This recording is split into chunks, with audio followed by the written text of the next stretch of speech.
ज्यूले हात उठाउनु भएको हुनाले सम्माननीय प्रधानमन्त्रीज्यूलाई म रोस्टम प्रयोग गर्न अनुमति दिन्छु।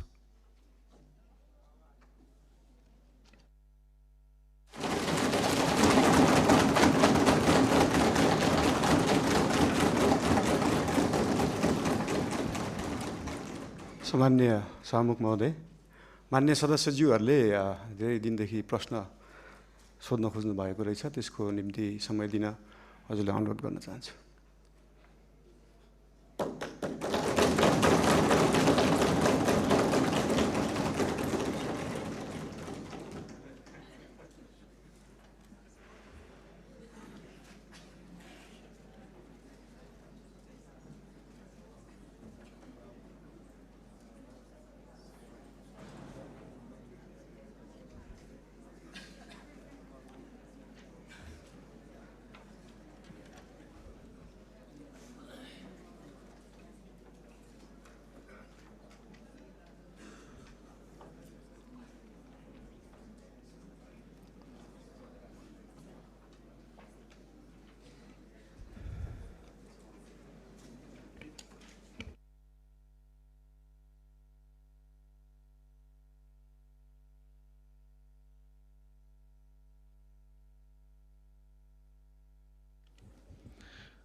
मान्य सदस्यहरू, सम्माननीय प्रधानमन्त्रीज्यूले मान्य सदस्यहरूले लामो समयदेखि प्रश्न गर्न पाउनुपर्छ र प्रश्नको उत्तर सम्माननीय प्रधानमन्त्रीज्यूबाट सदनलाई दिनुपर्छ भन्ने मान्य सदस्यहरूको निरन्तरको मागलाई सम्बोधन गर्दै सम्माननीय प्रधानमन्त्रीज्यूले आज नै आफूले प्रश्नको उत्तर दिन तयारी भएको कुरा रोस्टमबाट उद्घोष गरिसक्नु भएको हुनाले म दलगत रूपमा सबै दललाई एउटा एउटा प्रश्न सोध्नको लागि समय निर्धारण गर्छु।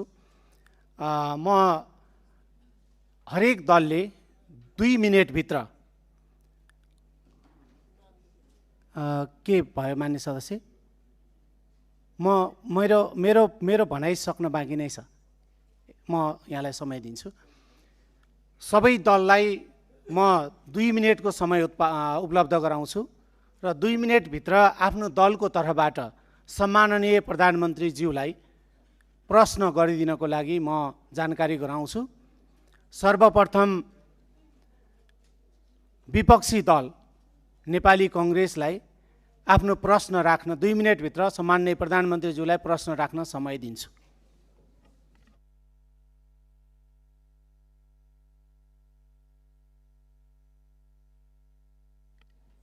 मान्य सदस्य युवराज दुलालले उठ्नु भएको थियो, के को लागि उठ्नुभयो? पहिला युवराज दुलालले एकदम छोटकरीमा आफ्नो कुरा भनिहाल्नुहोस्। माइक दिनुहोस्। सम्माननीय प्रधानमन्त्रीज्यू, एकैछिन। सम्माननीय सभामुख महोदय, म फेरि आज एकपटक यो देशको संविधान र नियमावली मिचिएको यो दुःखद कुरा फेरि संसदलाई अवगत गराउन चाहन्छु। सम्माननीय प्रधानमन्त्रीज्यूबाट त्यो हुनु राष्ट्रको लागि धेरै नै दुःखद हो। सम्माननीय सभामुख मार्फत सम्माननीय प्रधानमन्त्रीज्यू, हाम्रो प्रतिनिधि सभा नियमावली 2079 को 56(1) मा प्रतिनिधि सभाका सदस्यहरूले सम्माननीय प्रधानमन्त्रीलाई प्रश्न सोध्ने व्यवस्था छ र जस अन्तर्गत समूह विभाजन गरिन्छ 15-15 जनाको, र त्यो समूहले सम्माननीय प्रधानमन्त्रीज्यूलाई प्रश्न सोध्नुभन्दा 3 दिन अगाडि नै लिखित रूपमा प्रश्न दिने र सम्माननीय प्रधानमन्त्रीज्यू उपस्थित भएको दिन 1 घण्टा त्यो प्रश्न उत्तर कार्यक्रम राख्ने प्रावधान भएकोले यो नियमावलीको नियम मिचिएको कुरा म दुःखका साथ दर्ज गर्न चाहन्छु। धन्यवाद। मान्य सदस्य ऐन महर 1 मिनेटभित्र आफ्नो कुरा भनिहाल्नु। सम्माननीय सभामुख महोदय, सम्माननीय प्रधानमन्त्रीज्यू सदनमा आउने कुरा र सदनलाई सम्बोधन गर्न चाहने विषयप्रति म सम्मान व्यक्त गर्न चाहन्छु, धन्यवाद व्यक्त गर्न चाहन्छु र सँगसँगै म एउटा मेरो नियमापत्ति दर्ज गर्न चाहन्छु। हामी संविधान र नियमावली भन्दा माथि कोही पनि छैनौँ। सभामुखज्यू पनि हुनुहुन्न, प्रधानमन्त्रीज्यू पनि हुनुहुन्न, हामी मान्य सदस्य पनि छैनौँ।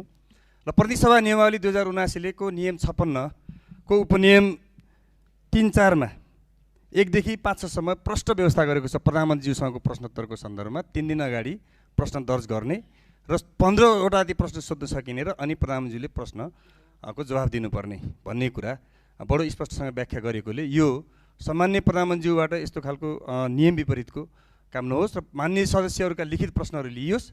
त्यो लिखित प्रश्नहरूको जवाफ दिने कुरामा सामान्य प्रधानमन्त्रीज्यूले यसमा ध्यान दियोस् भन्न चाहन्छु र यो मेरो नियम आपत्ति दर्ज गर्न चाहन्छु। मान्य सदस्यलाई मैले यहाँको दललाई समय दिइसकेको हुनाले बस्नुहोस्।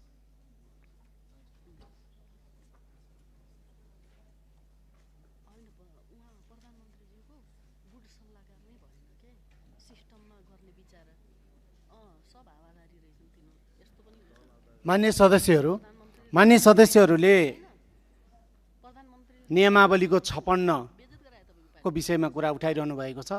मान्य सदस्यहरूलाई म नियमावलीको 56 नियम 56 एकचोटि पुनः हेर्नको लागि पनि अनुरोध गर्छु र सम्माननीय प्रधानमन्त्रीज्यूले सदनमा उपस्थित भएर प्रश्नको उत्तर दिनुपर्छ भनेर विशेष गरी विपक्षी बेन्चका मान्य सदस्यहरूले निरन्तर कुरा राखिरहनु भएको र यहाँहरूले सोध्ने प्रश्न भनेको सम्माननीय प्रधानमन्त्रीज्यूलाई नेपाल सरकारको तर्फबाट प्रधानमन्त्रीज्यूलाई प्रश्न सोध्ने नै होला। त्यो प्रश्न यहाँहरूसँग धेरै अगाडिदेखि प्रश्न सोध्न चाहनु भएको हुनाले त्यो प्रश्न तयारी नै होला। त्यस कारणले त्यो सामान्य प्रधानमन्त्रीज्यू रोस्टरमा उभिरहनु भएको छ र प्रश्नको उत्तर दिन तयारी हुनुभएको छ। त्यस कारणले हाम्रो नियमावलीले 3 दिन अगावै प्रश्न लिखित रूपमा सोध्नुपर्ने भनेर निर्धारण गरेको छैन। त्यस कारणले मान्य सदस्यहरूलाई यो ध्यान आकर्षण गराउन चाहन्छु र मान्य सदस्यहरू मैले मान्य सदस्यको दललाई समय दिइसकेको छु। त्यस कारणले बस्नुहोस्। कुन नियमावलीको कुन नियम आपत्ति हो मान्य सदस्य?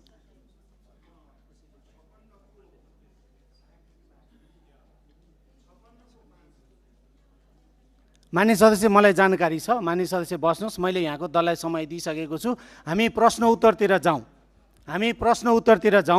मान्य सदस्यहरूलाई मैले विपक्षी दल सर्वप्रथम विपक्षी दल नेपाली कांग्रेसलाई मैले 2 मिनेटको समय दिएको छु।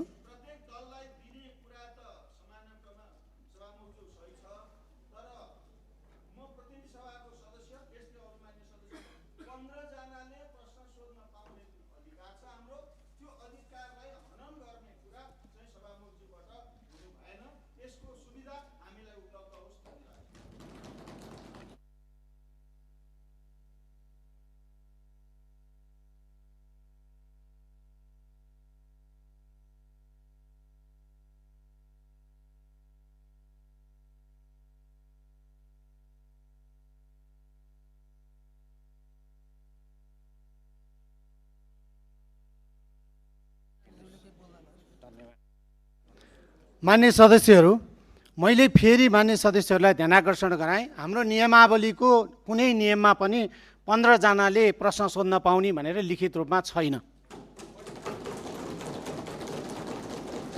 कारणले मान्य सदस्य इन्दिरा राणा मगर के होला? कुन नियमावलीको कुन नियम आपत्ति?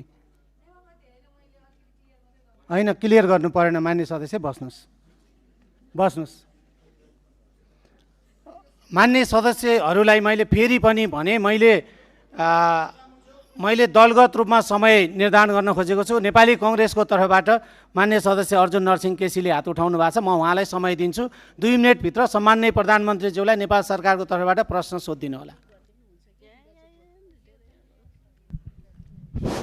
सम्माननीय सभामुख महोदय, आज बडो नाटकीय ढङ्गले प्रधानमन्त्रीले प्रश्नोत्तरको निम्ति संसदमा आफै उभिएर जो समय माग्नु भएको छ, वास्तवमा यो विकसित देशहरूमा पनि प्रधानमन्त्रीले त्यस्तो गर्छन्। यसलाई म पोजिटिभ र लोकतान्त्रिक प्रक्रियाकै एउटा अङ्ग मान्छु। तर कुरा चाहिँ के छ भने नियम, प्रक्रिया र पद्धतिमा हरेक समय जो नेपालको प्रतिनिधि सभाको नियमावली छ, त्यो नियमावली अन्तरको प्रोसेस एउटा अर्कै प्रोसेस हो। त्यो निरन्तरता रहनुपर्छ, त्यसलाई बाइपास गरेर मिल्दैन। तर प्रधानमन्त्रीले उभिएर अहिलेको समसामयिक स्थितिमा मान्य सदस्यहरूको के धारणा भनेर अचानक जो उभिनु भएको छ त्यो चाहिँ राम्रै हो भन्छु। तर कुरा के छ भने अब मैले यो 2 मिनेटभित्र म धेरै कुरा सबै त भन्न सक्दिनँ। सबभन्दा पहिला हामीले निरन्तर रूपबाट मैले चाहिँ नि यो सुन्ने समय पनि निकालेको कुरा हो। 23-24 को जेएनजी आन्दोलनपछि गौरीवादी कार्कीको जुन प्रतिवेदन छ त्यो प्रतिवेदनको सारांश रूपमा कहीँ अनौपचारिक रूपले प्रकाशित भए पनि औपचारिक रूपले त्यो प्रकाशित हुन सकेका छैन र त्यो औपचारिक रूपले प्रकाशित हुनुपर्छ र त्यो संसदका प्रत्येक सदस्यले पाउनुपर्छ भन्ने कुरा सभामुखजी मैले पहिला पनि उठायो र त्यसपछि 24 गौरीबहादुर कार्कीजीको प्रतिवेदनमा 24 गते पुरा रूपबाट ब्ल्याकआउटै गरिएको खालको हामीले बुझेका छौँ। जहाँसम्म 24 गते देशमा जुन खालको अत्यन्त विध्वंसात्मक घटना घट्यो त्यो घटनाको छानबिन गर्नको निम्ति निष्पक्ष आयोगको गठन तत्कालै गर्नको निम्ति म प्रधानमन्त्रीसँग अनुरोध गर्छु र त्यो सँगसँगै अर्को चाहिँ नि के भनेदेखि यो मलाई बसेर भन्नु है साहब त्यो सँगसँगै प्रधानमन्त्रीजीलाई चाहिँ अर्को के भने भर्खर मानवाधिकार आयोगले जो प्रतिवेदन प्रस्तुत गरेको छ त्यो प्रतिवेदन चाहिँ सरकारलाई प्रधानमन्त्रीलाई त प्रस्तुत गरिसकेका छ। त्यो प्रस्तुतलाई सार्वजनिक रूपले जनतामा सम्प्रेषण गर्ने र त्यो सँगसँगै यो कारबाहीको प्रक्रिया पनि सुरु गर्नुको निम्ति चाहिँ नि म सम्माननीय सभामुखलाई हार्दिक रूपबाट अनुरोध गर्न चाहन्छु र म एउटा कुरा चाहिँ फेरि पनि अनुरोध के गर्न चाहन्छु भने यो कानुनी राज्यमा रुल बाई ल पनि हुन्छ, रुल अफ ल पनि हुन्छ। रुल अफ ल भने कानुनको स्पिरिट, संविधान, मर्यादा, त्यसका सम्पूर्ण कुरालाई केन्द्रित बनाइन्छ भने रुल बाई ल भने जो शक्तिमा छ, जो बहुमतमा छ, उसले आफू अनुकूल कानुन बनाएर प्रयोग गर्ने जुन खालको परम्परा र रुल बाई ल भनेर भनिन्छ, सत्ताको स्वार्थको निम्ति कानुनलाई प्रयोग गरेर देखिने परम्परा हामी कहाँ पनि देखिन थालेको छ। त्यसलाई नियन्त्रण हुनुपर्ने आवश्यकता छ, किनभने हामी लोकतान्त्रिक पद्धतिलाई जगेर्ना गर्नुको निम्ति हामी जुनसुकै बेन्चमा बसे पनि हाम्रो साझा दायित्व हो र त्यो दायित्वलाई प्रधानमन्त्रीले अझ बढ्ता बुझ्नुपर्छ र बुझ्नु भएको छ भन्ने मलाई विश्वास छ। धन्यवाद। मान्य सदस्यहरूबाट उठाएको जिज्ञासाप्रति मेरो ध्यानाकर्षण भएको छ। हामी आगामी बैठकभन्दा अगाडि कार्यव्यवस्था परामर्श समितिको बैठक पनि बस्न सक्छौँ र त्यसपछि बाँकी छलफल त्यहीँ गर्नेछौँ। आज सम्माननीय प्रधानमन्त्रीज्यूले रोस्टरमा उभिएर मान्य सदस्यहरूको प्रश्नको उत्तर दिन म तयार छु र मलाई प्रश्न सोधियोस् भनेर यो सम्मानित सदनप्रति उहाँले प्रश्न गर्नुभएको हुनाले त्यसै तर्फ मैले ध्यानाकर्षण गराउँदै सम्माननीय प्रधानमन्त्रीज्यू। सम्माननीय सभामुखज्यू धन्यवाद। मान्य सदस्यज्यूले भन्नुभएको धेरैजसो कुरालाई चाहिँ मैले सल्लाह र सुझावको रूपमा लिएको छु र मानव अधिकार आयोगको प्रतिवेदन मात्रै नभएर 23-24 गतेको मात्रै नभएर विभिन्न कालखण्डमा धेरै आन्दोलनहरू भएका छन्, धेरै दमनहरू पनि भएका छन्। विभिन्न कालखण्डमा भएका आन्दोलनहरू, र्यालीहरूमा भएका कुराहरूको प्रतिवेदनहरू धेरै छन्। एउटा मात्रै प्रतिवेदन छैन मानव अधिकार आयोगको र विभिन्न आयोगहरू पनि गठन भएका छन् विभिन्न कालखण्डमा। आजसम्म नेपाल सरकारलाई बुझाइएको जति पनि आयोगका प्रतिवेदनहरू छन् ती सबै प्रतिवेदनहरूलाई एकमुष्ट रूपमा नेपाल सरकारले अध्ययन गर्छ र गर्नुपर्ने काम कारबाही त्यही हिसाबले गर्छ। धन्यवाद।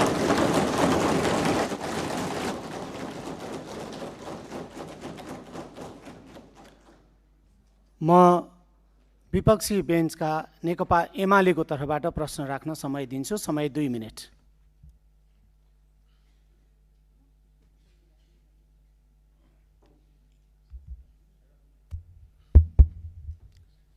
सम्माननीय सभामुख महोदय, सम्माननीय प्रधानमन्त्रीज्यूलाई वास्तवमा हाम्रो राष्ट्रको सार्वभौमिकता, राष्ट्रिय अखण्डता र स्वतन्त्रता हामी सबैको प्राणभन्दा प्यारो चिज हो। आज नेपालको भूमि हामीले दावा गरिरहेका छौँ, नक्सा जारी भइसकेको छ। त्यो भूमिमा त्रिपक्षीय सरकारको ठाउँ नेपाल, चाइना र भारतको, तर आज नेपाललाई व्यवस्था गरिकन भारत र चाइनाका तर्फबाट द्विपक्षीय समझदारी कायम गरेर जुन व्यापारिक मार्ग निर्माण गर्ने काम धमाधम भइरहेको छ, यो सन्दर्भमा नेपाल सरकारको धारणा के छ, सरकारले के गरिरहेको छ भन्ने सन्दर्भमा म प्रधानमन्त्रीज्यूसँग चासो राख्न चाहन्छु। धन्यवाद। सम्माननीय प्रधानमन्त्रीज्यू। माननीय सदस्यज्यू, लिपुलेक लिम्पियाधुरा सम्बन्धी बुझ्न खोज्नु भयो जस्तो लागेको थियो। यस सम्बन्धी नेपाल सरकारले अफिसियल रूपमा डिप्लोमेटिक नोट भारत सरकारलाई पठाइसकेको छ र त्यसको जवाब पनि आएको छ। त्यो जवाबमा चाहिँ दुईटै सरकारले आफ्नो इतिहासविदहरू राखेर, आफ्नो सर्वेयरहरू राखेर, आफ्नो भूमि सम्बन्धी जानकारी भएका व्यक्तिहरू राखेर टेबल टक मार्फत यो कुरालाई समाधान गर्ने कुरा भएको छ। र यस सम्बन्धी हामीले भारत र चाइनालाई मात्रै नभएर इङ्ल्यान्ड सरकारसँग पनि कुरा गरेछौँ। उहाँहरूले ब्रिटिस इन्डिया छोड्दै गर्दाखेरिको समस्या अहिलेसम्म हाम्रोमा भइरहेको हुँदाखेरि यसमा चाहिँ इङ्ल्यान्डले पनि सरकार राख्नुपर्छ भन्ने हाम्रो मान्यता हो। यो सबै कुराहरू टेबल टक डिप्लोमेटिक हिसाबले भएर समाधान हुने जानकारी गराउन चाहन्छु। धन्यवाद।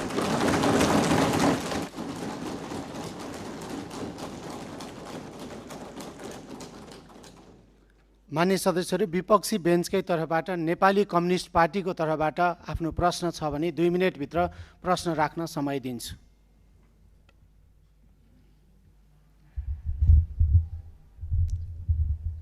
सम्मान्य सभामुखज्यू, सम्मान्य प्रधानमन्त्रीज्यू आज संसदमा उपस्थित हुनुभएको छ।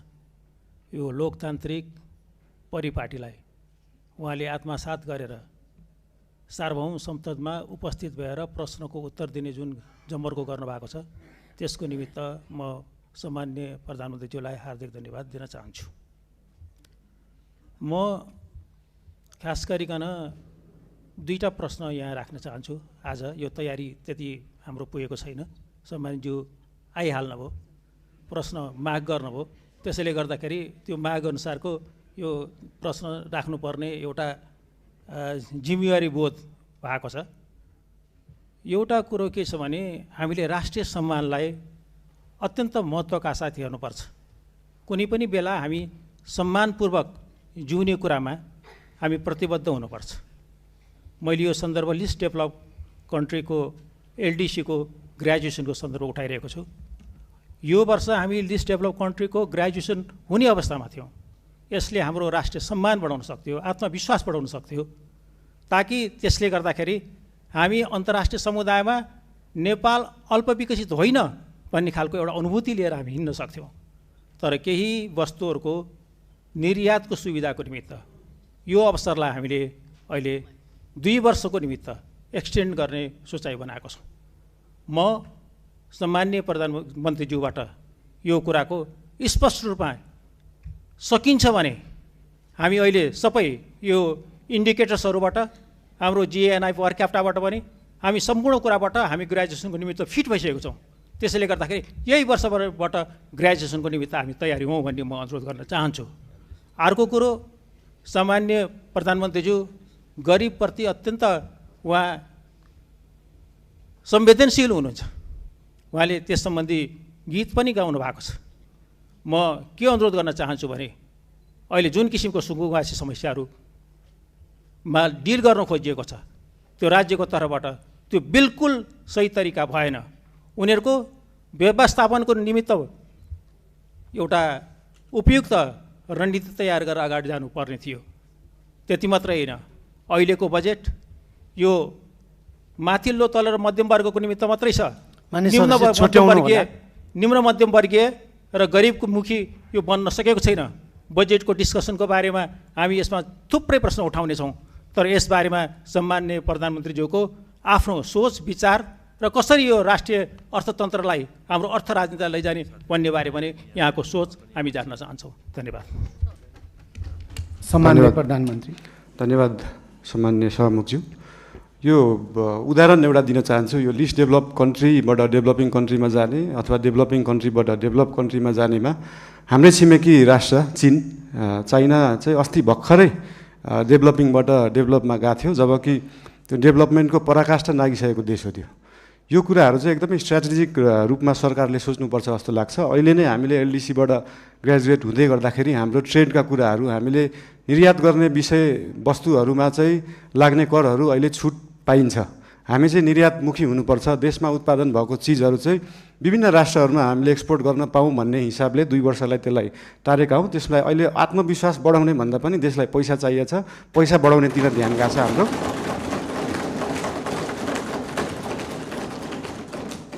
अनि गरिब विपन्नको कुरामा मैले पहिल्यैदेखि भन्दै आएको यो साम्यवाद समाजवाद भनेको भाषणमा दिन एकदम सहज हुन्छ, मजा पनि आउँछ। तर साँच्चीकै साम्यवाद, साँच्चीकै समाजवाद गर्ने भने हाम्रो काठमाडौँ महानगरपालिकामा मेयर हुँदाखेरिको म उदाहरण दिन चाहन्छु। हामीले विपन्नलाई जुन प्राइभेट स्कुलमा 10% स्कलरसिप दिनुपर्छ, त्यसलाई इक्जाम लिएरै एकदमै मजाले लागू गरेका थियौँ। त्यहाँ चाहिँ विपन्नले एकदमै महँगा कलेजहरूमा पढ्न पाए। साँच्चीकै समाजवाद भने त्यो हो। र विभिन्न महँगा अस्पतालहरूमा पनि हाम्रो ऐन कानुन संविधान बमोजिम नै 10% बेड चाहिँ विपन्नलाई दिनुपर्छ भन्ने व्यवस्था थियो। त्यसको लागि हामीले वेबसाइट नै बनाएर प्राइभेट हस्पिटलहरूमा सर्जरीसम्म विपन्नलाई गराउने व्यवस्था गराएको थियौँ। त्यही हो समाजवाद, साम्यवाद भने चाहिँ त्यस्तो कुरालाई भनिन्छ। र यही 10% विपन्नलाई दिनुपर्ने कुराहरू, शिक्षा र स्वास्थ्यको कुराहरू हामी देशैभरि लागू गर्न खोज्दैछौँ। यसको लागि विभिन्न जिल्लाहरूमा, विभिन्न स्थानीय निकायहरूमा यसको लागि हामी सहकार्य गर्दै जानेछौँ।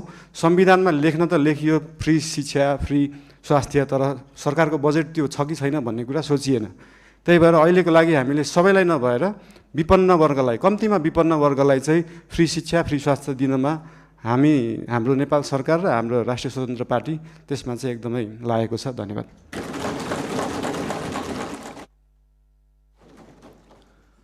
विपक्षी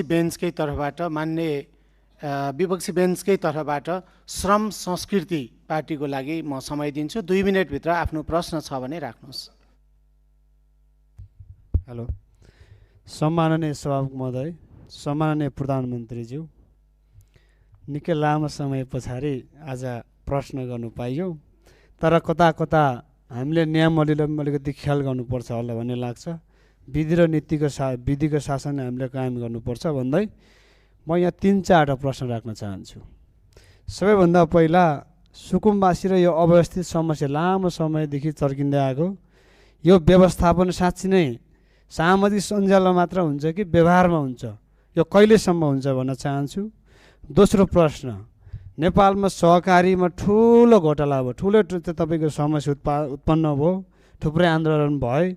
यो जीवी राई भन्ने जस्तै जीवी राई लगायत अन्य चाहिँ थुप्रै सहकारी ठगीहरू गर्ने कहिले पक्राउ हुन्छ, स्पेसली जीवी राई। दोस्रोमा भदौको 23-24 को जेनजी आन्दोलनमा भएका घटनामा मानव अधिकारले तयार पारेको प्रतिवेदन लगायत भर्खरै मात्रै सम्माननीय प्रधानमन्त्रीज्यूले भन्नुभयो अन्य आन्दोलनहरूमा भएको जति पनि घटनाहरूलाई चाहिँ छानबिन गर्छौँ भन्नुभयो। यो कहिलेसम्म हामीले साँच्ची नै यसको चाहिँ यो घटना चाहिँ यसरी भएको छ भनेर चाहिँ परिणाममा देख्न सक्छौँ, त्यो प्रश्न गर्न चाहन्छु। र अर्को, कालोपानी लिपुलेक लिपिया धुराको समस्या निकै लामो समयदेखि चल्दै आएको छ र अन्य सीमामा थुप्रै समस्याहरू छन्। त्यो सीमामा चाहिँ कहिले सरकार छ भने सीमाका चाहिँ आम नागरिकहरूले अनुभूति गर्न सक्छन्, त्यो प्रश्न गर्न चाहन्छु।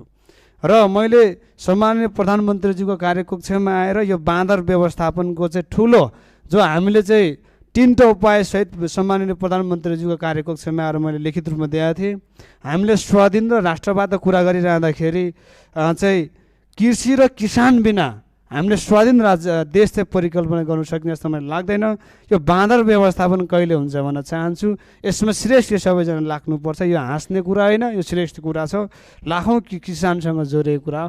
हस्, धन्यवाद। बाँकी कुरा फेरि अब अर्कोमा गरौँला। र एउटा कुरो, यो चाहिँ नियमावलीको 56 को 15 जनाले कम्तीमा सोध्ने भन्ने छ। हाम्रो अरू साथीले पनि सोध्न चाहनुहुन्छ होला। सभामुख महोदय, यो नियमावलीले चाहिँ कार्यान्वयन गर्नुपर्छ होला। धन्यवाद। सम्माननीय प्रधानमन्त्री। सम्माननीय सभामुख महोदय, यो सुकुम्बासीको विषयमा धेरै कुराहरू आएका छन्। हामीले काठमाडौँ उपत्यकामा रहेका खोला किनारमा जुन एकदमै जोखिमपूर्ण अवस्थामा बस्नु भएको थियो, उहाँहरूलाई चाहिँ अर्को ठाउँ सार्ने काम गरेको हो। हामीले उहाँहरूलाई त्यो हेर्दाखेरि त्यो खेदाको अवस्था देखे पनि यो 4 वर्ष अगाडिदेखि नै म स्थानीय सरकारमा हुँदा नै सङ्घ सरकारलाई भनेको कुरा चाहिँ के थियो भन्दाखेरि उहाँहरूलाई त्यहाँबाट स्थानान्तरण गरेर होल्डिङ सेन्टरमा राखेर जो सहीमा सुकुम्बासी हुनुहुन्छ, जसको चाहिँ देशभरि कतै पनि एक दूर जग्गा पनि छैन, एक आना जग्गा पनि छैन, उहाँहरूलाई चाहिँ त्यो जग्गाको व्यवस्थापन नेपाल सरकारले गर्नुपर्छ। त्यो हाम्रो सरकारको र हाम्रो पार्टीको मान्यता हो, त्यो उहाँहरूले पाउनै पर्छ। तर काठमाडौँ उपत्यकामा बसेकालाई किन एकदम प्रायोरिटी दिएर हटाइयो भन्दाखेरि विगतका धेरै वर्षहरूमा बाढी आउँदाखेरि उहाँहरूको घर डुबानमा पर्ने र उहाँहरूको स्वास्थ्य अवस्था पनि एकदमै नाजुक थियो। उहाँहरूको सेनिटरी अवस्था, उहाँहरूको त्यो वासरुम टोइलेटको व्यवस्था त्यसको निकासा सिधै खोलामा थियो र उहाँहरूबाटै निस्केको त्यो फोहोरको दुर्गन्धले फेरि उहाँहरू नै बिरामी परिराख्नु भएको थियो। त्यसले गर्दाखेरि उहाँहरू बिरामी पनि परिराख्नु भएको थियो, खोला फोहोर पनि भइरहेको थियो र त्योभन्दा सबैभन्दा ठुलो कुरा चाहिँ उहाँहरूको ज्यान जोखिममा थियो। उहाँहरूको ज्यान जोखिमबाट जोगाउने काम गरेको हो नेपाल सरकारले। र जहाँसम्म उहाँहरूलाई जग्गा व्यवस्थापन गर्ने कुरा छ त्यसको निम्ति भूमि सम्बन्धी हाम्रो समिति पनि बनिसकेको छ। हाम्रो मन्त्रालयले काम गरिरहेको छ, 2-3 मन्त्रालयले यो विषयमा काम गरिरहेको छ। अस्ति अर्थमन्त्रीज्यूले पनि यही आर्थिक वर्षभित्र हामी यो गर्छौँ भन्नुभएको छ। यसको लागि जति समय लाग्छ त्यति समय लाग्छ, हतार गरेर हुँदैन। यो चिजलाई चाहिँ जति समय लाग्छ, 35 वर्षमा नभएको चिज 35 मिनटमै नखोजौँ, त्यसलाई अलिअलि केही समय लाग्छ। र लिपुलेक लिम्पियाधुराको बारेमा उहाँले सोध्नुभयो, अघि पनि भनिसकेँ। यो चाहिँ डिप्लोमेटिक रूपमा टेबल टक। तपाईँहरूलाई एउटा कुरा अचम्म लाग्छ होला, मैले पनि अस्ति प्रधानमन्त्री भएपछि नै थाहा पाएँ, भारतले नेपालको जग्गा मात्र होइन, नेपालले पनि भारतको जग्गा धेरै ठाउँमा मिचेको रहेछ। अनि यो कुरा चाहिँ अस्ति भर्खरै थाहा पायो। त्यही भएर दुईटै देशले अध्ययन गरेर हामीले मिचेको छौँ, उहाँहरूले मिच्नु भएको छ, के छ त्यसलाई चाहिँ बसेर एउटा साथीको रूपमा समाधान गर्ने चाहिँ हामीले सोच राखेका छौँ। धन्यवाद। सहकारीको विषयमा पनि सोध्नु भएको थियो। सहकारीको विषयमा पनि अहिले एउटा कोष खडा गरेको छ र बाहिर न्युजमा आए जस्तो नेपाल सरकारको पैसा गएको मात्रै जस्तो देखिन्छ। हामीले सहकारीबाट उठाएको पनि पैसा छ। अस्ति लास्ट विकको रिपोर्ट हेर्दाखेरि 3 करोड जस्तो सहकारीबाट उठाइएको थियो, 50-60 लाख जस्तो दिएको थियो। यसको मतलब सरकारको पैसा गइरहेको होइन, हामीले सहकारीहरूबाट उठाएरै उहाँहरू पीडितहरूलाई पैसा बाँड्ने हो। त्यसमा कुनै पनि कन्फ्युजन नराख्न अनुरोध गर्न चाहन्छु। धन्यवाद।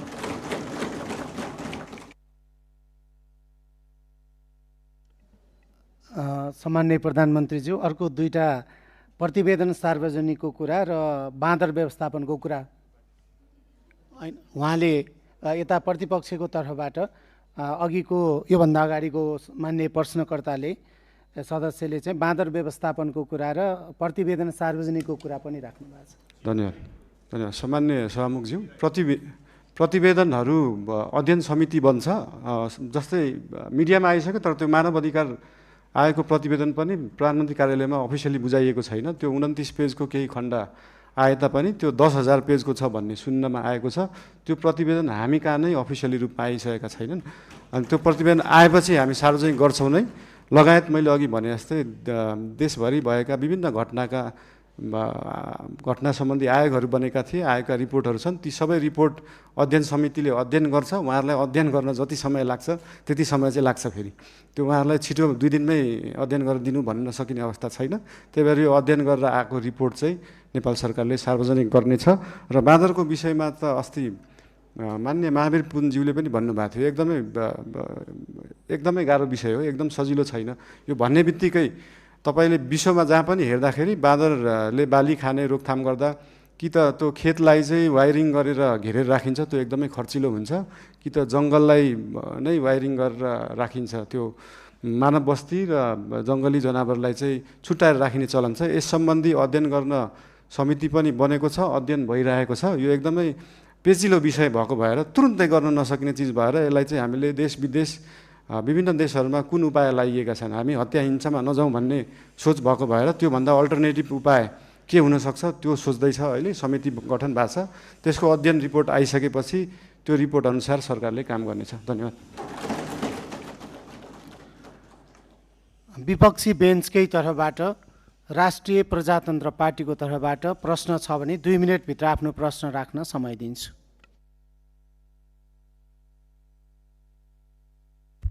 सम्माननीय सभामुख महोदय, सम्माननीय प्रधानमन्त्रीज्यू, हालैका दिनमा धेरै नेपाली नागरिकहरूलाई भिजिट भिजाको नाममा गल्फ तथा अन्य मुलुकहरूमा लैजाने क्रम रोकिएको छैन। यसरी भिजिट भिजाको दुरुपयोग मार्फत श्रम शोषण, मानव बेचबिखन अवस्था सृजना भइरहेको विषय गम्भीर रूपमा उठिरहेको छ। मैले यस विषयलाई संसदमा समेत उठाउँदै हजारौँ नेपाली नागरिकहरू विभिन्न बहानामा विदेश पुर्याउने र शोषणको चक्रमा फसाइने अवस्था रहेको कुरा उल्लेख गरेको नै थिए। यस सन्दर्भमा सरकारसँग मेरो प्रश्न छ, भिजिट भिजाको नाममा हुने यस प्रकारको अवैध श्रम आप्रवासन र मानव तस्करी नियन्त्रण गर्न सरकारसँग के कस्तो ठोस योजना छ? साथै सरकारले वैदेशिक रोजगारीको नाममा देखिएको संरचनागत शोषण रोक्न घरेलु श्रम डोमेस्टिक वर्क सम्बन्धी प्रतिबन्ध पूर्ण विचार गर्ने सोच राखेको छ कि छैन?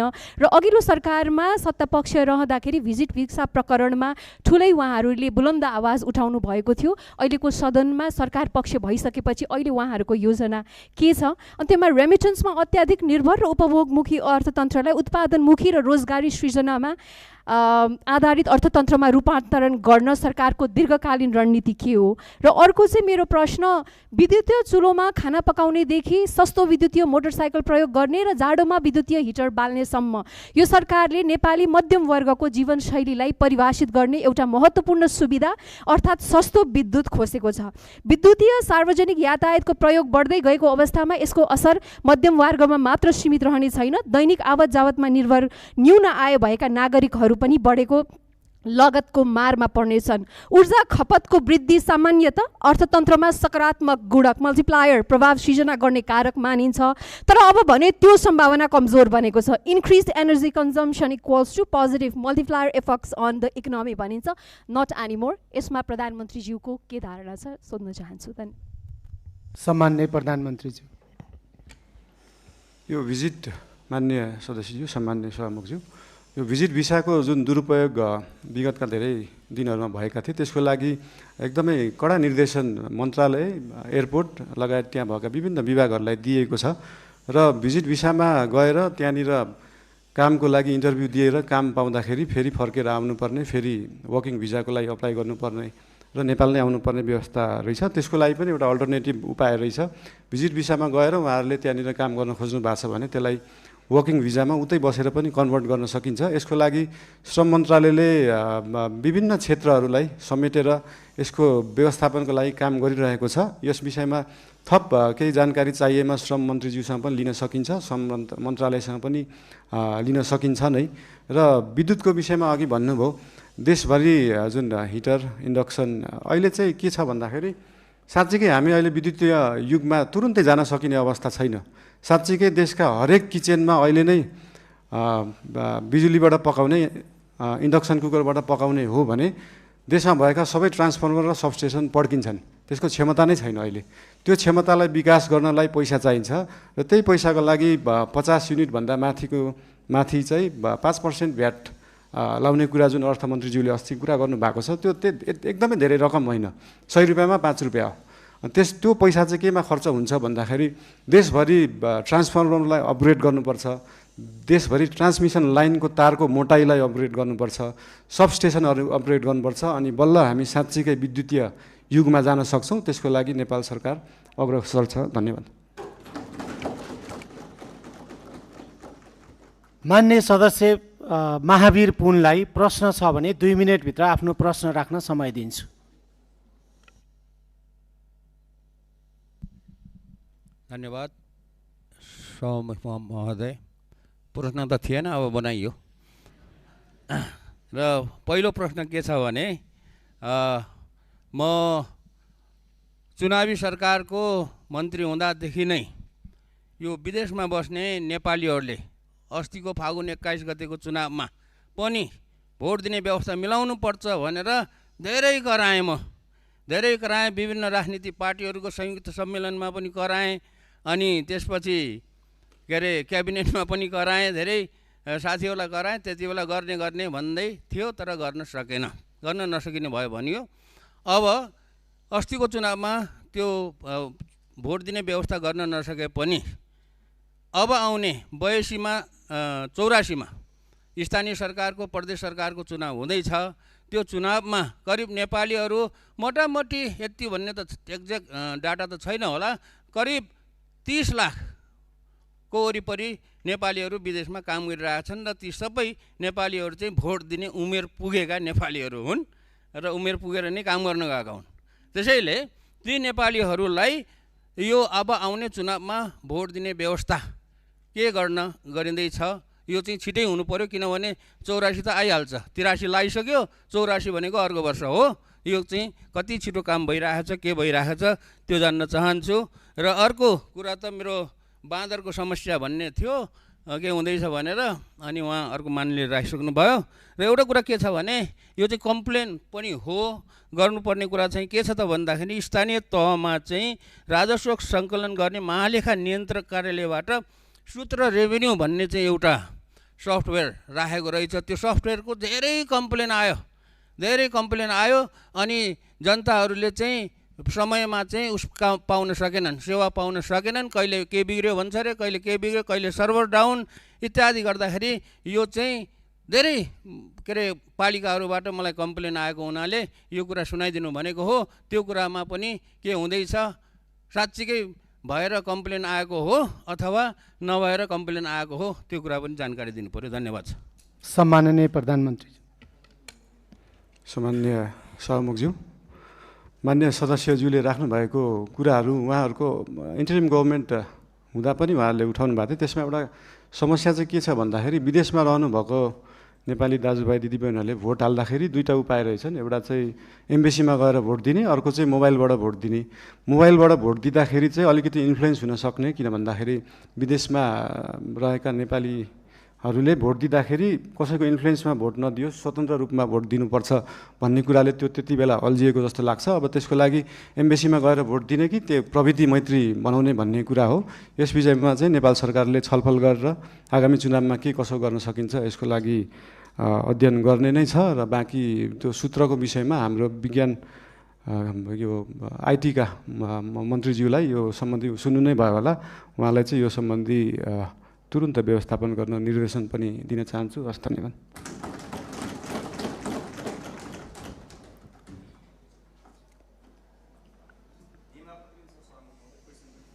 मान्य सदस्य एकछिन बस्नुहोस्, मैले काम बाँकी नै छ।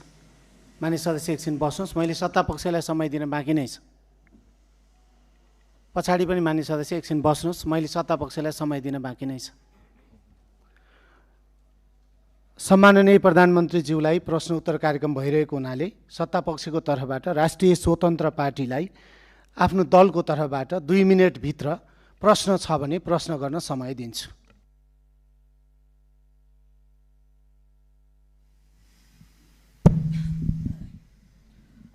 सम्माननीय सभामुख महोदय, सर्वप्रथम त प्रश्नोत्तरको लागि सदनमा उपस्थित भएर आइदिनु भएकोमा म प्रधानमन्त्रीज्यू समक्ष सम्मान व्यक्त गर्न चाहन्छु। हाल गत निर्वाचनमा आम नागरिकले अभूतपूर्व जनमत दिएर नागरिकको काम गर्नको लागि हामीलाई पठाउनु भएको छ र म आम नागरिकलाई धन्यवाद पनि व्यक्त गर्न चाहन्छु। अहिले सुशासनको दृष्टिकोणबाट हेर्ने हो भने केही अघिसम्म घुस नखाई केही काम नहुने अवस्था थियो। सरुवा बडुवामा पनि घुस नखाइकन हुँदैन भन्ने एउटा भाष्य निर्माण भएको थियो। त्यो अहिले यहाँको नेतृत्वमा सरकार गठन भइसके पछाडि धेरै चिरिँदै गएको छ। आम नागरिकको यो जनमत देशमा सुशासन र समृद्धिको लागि हो भन्ने कुरामा दुई मत छैन। नो इफ नो बट, सुशासन चाहियो, समृद्धि चाहियो भन्ने छ र सरकारले त्यसै अनुरूप काम पनि गर्दै गएको कुरा आम नागरिकलाई आश्वस्त हुने गरी प्रस्ताइदिनु हुन सम्माननीय प्रधानमन्त्रीज्यूलाई हार्दिक अनुरोध गर्न चाहन्छु। धन्यवाद। सम्माननीय प्रधानमन्त्री। सम्माननीय सभामुख महोदय, मान्य सदस्यहरू, यस विषयमा हामीले विभिन्न समयमा भन्दै पनि आएका छौँ। हाम्रा माननीय मन्त्रीज्यूहरूले, पार्टीका सभापतिज्यूले पनि भन्दै आउनुभएको छ। हामीले पहिलो वर्षलाई चाहिँ सुशासनको वर्षको रूपमा लिएछौँ। सुशासन भन्दैमा फेरि हामीले विकास नै गर्दैनौँ, पूर्वाधार नै बनाउँदैनौँ भन्ने चाहिँ होइन। तर यो वर्षलाई चाहिँ पूर्ण रूपमा हाम्रा माननीय मन्त्रीज्यूहरू र विभिन्न क्षेत्रमा रहनुभएका, विभिन्न क्षेत्रबाट आउनुभएका माननीय सांसदज्यूहरू, उहाँहरूको निगरानीमा पनि विभिन्न क्षेत्रहरू हुन्छन्, विभिन्न पालिकाहरू छन्, विभिन्न निकायहरू छ। हाम्रो नेपाल सरकार र राष्ट्रिय स्वतन्त्र पार्टीले चाहिँ यो पहिलो वर्ष पूर्ण रूपमा देशलाई चाहिँ सुशासनतर्फ लाने, व्यतिथिहरूलाई हटाउने, यो भ्रष्टाचार एकदमै बलियो जरा बनाएर बसेको भ्रष्टाचारलाई चाहिँ निर्मूल गर्न चाहिँ नेपाल सरकार, हाम्रो पार्टी एकदमै तत्पर रहेको छ। यो चिज विभिन्न कार्यालयहरूमा जाँदा, मालपोत कार्यालय, company registrar, blue book renew गर्दा विभिन्न ठाउँहरूमा जाँदा देख्नु पनि भएको छ होला र यसलाई नेपाल सरकारले निरन्तरता दिनेछ। धन्यवाद। मान्य सदस्यहरू, सम्माननीय प्रधानमन्त्रीज्यूले प्रश्न उत्तर कार्यक्रममा सहभागी जनाउनु भएको र आजको लागि सम्माननीय प्रधानमन्त्रीज्यूलाई प्रश्न उत्तर कार्यक्रम यहीँ समाप्त भएको घोषणा गर्दछु र सम्माननीय प्रधानमन्त्रीज्यूलाई आफ्नो स्थानमा स्थानान्तरण गर्न धेरै धेरै धन्यवाद।